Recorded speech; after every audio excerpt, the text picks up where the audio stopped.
Bismillahirrahmanirrahim. Assalamualaikum warahmatullahi wabarakatuh. Perkenalkan, nama saya Aswilin, NIM 1804030025, Prodi Manajemen Bisnis Syariah 5A. Adapun tujuan dibuatnya video ini yaitu untuk memenuhi salah satu tugas dari mata kuliah Komunikasi Pemasaran, dosen pembimbing Ria Amelinda MI.Com. Jadi di sini saya akan membahas tentang pemasaran langsung. Langsung saja, pemasaran langsung. Sebelum kita membahas lebih jauh tentang pemasaran langsung, baiknya kita mengetahui dulu apa pengertian dari pemasaran langsung itu sendiri. Pemasaran langsung atau direct marketing adalah sistem pemasaran yang menggunakan media iklan atau saluran-saluran langsung kepada konsumen untuk memudahkan suatu pemasaran produk dalam menjangkau dan menyerahkan produk kepada konsumen. Setelah mengetahui pengertian dari pemasaran langsung, selanjutnya bentuk-bentuk pemasaran langsung. Pertama, penjualan tatap muka atau face-to-face selling. Face-to-face selling merupakan kegiatan promosi penjualan yang dilakukan menggunakan dua arah, yaitu harus ada tatap muka secara langsung di antara pembeli dan penjual dalam menunjukkan produknya. Sedangkan menurut Henry Shimamura, personal selling adalah penyajian lisan atau presentasi di dalam sebuah percakapan dengan satu atau lebih calon konsumen dengan tujuan agar konsumen melakukan pembelian. Kedua, pemasaran direct mail. Pemasaran direct mail terdiri dari pengiriman penawaran, pemberitahuan, pengingat, atau hal-hal lain kepada seseorang di alamat tertentu. Dengan menggunakan daftar alamat yang sangat selektif, pemasar langsung mengirimkan jutaan paket pos setiap tahun berupa surat, selebaran, brosur, dan wiraniaga bersayap lainnya. Beberapa pemasar langsung mengirimkan kaset audio, kaset video, dan bahkan disket komputer pada calon pembeli dan pelanggan. Contohnya, Ford mengirimkan disket komputer yang dinamakan Disk Drive Test Drive pada pelanggan yang menjawab iklannya dalam publikasi komputer. Menu disket tersebut memberikan spesifikasi teknis dan grafis yang menarik tentang mobil Ford dan menjawab pertanyaan yang sering diajukan. Direct mail adalah medium yang populer karena ia memungkinkan selektivitas pasar sasaran yang tinggi. Dapat dibuat untuk perseorangan, fleksibel, dan kemungkinan pengujian awal dan pengukuran tanggapan. Meskipun biaya per 1.000 orang yang diajukan lebih tinggi daripada media massa, orang yang dijangkaunya merupakan calon pembeli yang jauh lebih baik. Lebih 45% warga Amerika membeli sesuatu melalui direct mail pada tahun 1993. Selanjutnya, yang ketiga yaitu pemasaran melalui katalog. Pemasaran melalui katalog terjadi jika perusahaan mengirimkan satu atau lebih katalog produk pada penerima terpilih yang kemungkinan besar akan memesan. Katalog adalah bisnis yang sangat besar. Pemasar katalog mengirimkan lebih dari 12,4 miliar eksemplar dan lebih dari 8.500 katalog yang berbeda setiap tahun. Keberhasilan bisnis katalog sangat tergantung pada kemampuan komputer untuk mengelola daftar pelanggannya dengan hati-hati sehingga terdapat sedikit duplikasi atau piutang tak tertagih, untuk mengendalikan persediaannya dengan hati-hati, untuk menawarkan barang dagang yang berkualitas sehingga pengembalian barang menjadi rendah, dan untuk memproyeksikan citra khusus yang memberi manfaat pada pelanggan. Beberapa perusahaan katalog membedakan katalog mereka dengan menambahkan aspek-aspek literatur atau informasi, mengirim potongan bahan baku, mengoperasikan hotline khusus untuk menjawab pertanyaan, mengirimkan hadiah pada pelanggan terbaik mereka, dan menyumbangkan presentasi dari laba mereka untuk kegiatan amal. Sebagai tambahan, beberapa katalog host, Neiman Marcus Spiegel, sedang bereksperimen dengan katalog video yang mereka kirimkan pada pelanggan dan calon pembeli terbaik, dan beberapa telah menempatkan katalog mereka di internet. Dalam hal ini, mereka telah menghemat banyak uang dalam biaya cetak dan pos. Pada akhirnya, konsumen global akan memesan dari katalog yang diterbitkan di negara ini. Keempat, telemarketing. Telemarketing telah menjadi peralatan utama pemasaran langsung. Pemasar menghabiskan sekitar 234 miliar US dollar via telepon untuk menjual barang dan jasa mereka. Rumah tangga rata-rata menerima 19 telepon telemarketing setiap tahun dan membuat 16 telepon untuk mengajukan pemesanan. Beberapa sistem telemarketing diotomatisasi penuh. Contohnya, automatic dialing dan recorder message player dapat memutar nomor, memutar pesan iklan yang diaktifkan dengan suara, dan menerima pesanan dari pelanggan yang terbaik melalui mesin penjawab telepon atau dengan menyampaikan telepon tersebut pada operator. Telemarketing semakin banyak digunakan dalam pemasaran bisnis serta pemasaran konsumen. Telemarketing yang efektif bergantung pada pemilihan telemarketer yang tepat, pelatihan yang baik bagi mereka, dan penyediaan intensif bagi prestasi. Telemarketer harus memiliki suara yang menyenangkan dan menunjukkan antusiasme. Wanita lebih efektif daripada pria untuk banyak produk. Telemarketer pertama-tama harus dilatih dengan naskah dan pada akhirnya akan dapat berimprovisasi. Kalimat pembuka sangat penting. Mereka harus singkat dan dimulai dengan pertanyaan yang tepat dan menarik minat penggemar. Telemarketer harus tahu bagaimana mengakhiri percakapan jika calon pembeli kelihatannya orang yang miskin. Telepon harus dilakukan pada saat yang tepat, yaitu menjelang tengah hari atau pada petang hari untuk menghubungi calon pembeli bisnis, dan malam hari antara pukul 7 dan 9 untuk menghubungi rumah tangga. Penyelia telemarketing dapat membangun antusiasme telemarketer dengan memberikan hadiah untuk orang pertama yang mendapatkan pemesanan atau untuk yang berprestasi terbaik.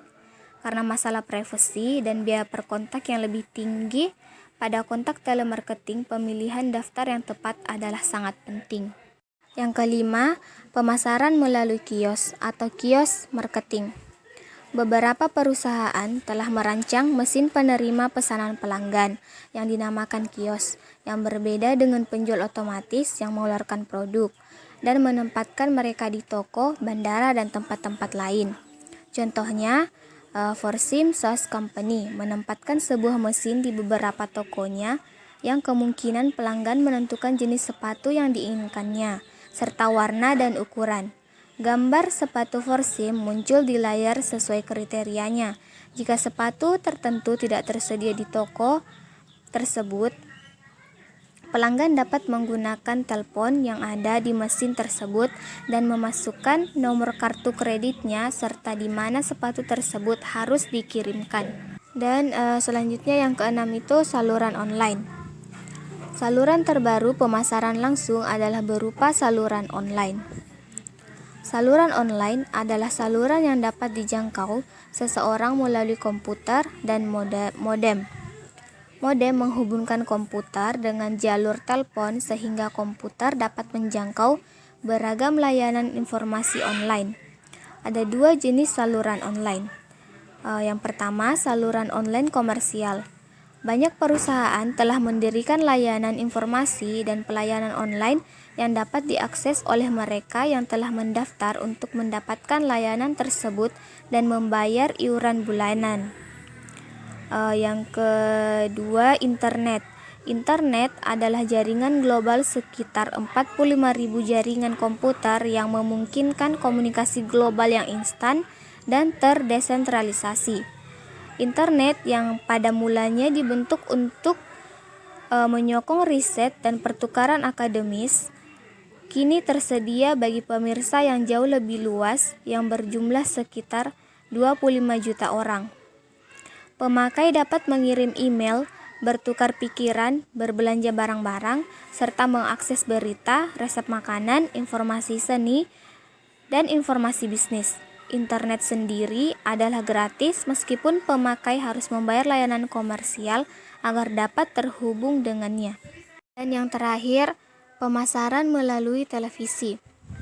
Televisi digunakan untuk memasarkan produk secara langsung pada pelanggan melalui 3 cara. Pertama, melalui iklan tanggapan langsung. Pemasar tanggapan langsung mengudarakan spot televisi, sering selama 60 atau 120 detik, yang secara persuasif menggambarkan suatu produk dan memberikan pelanggan nomor telepon bebas pulsa untuk memesan.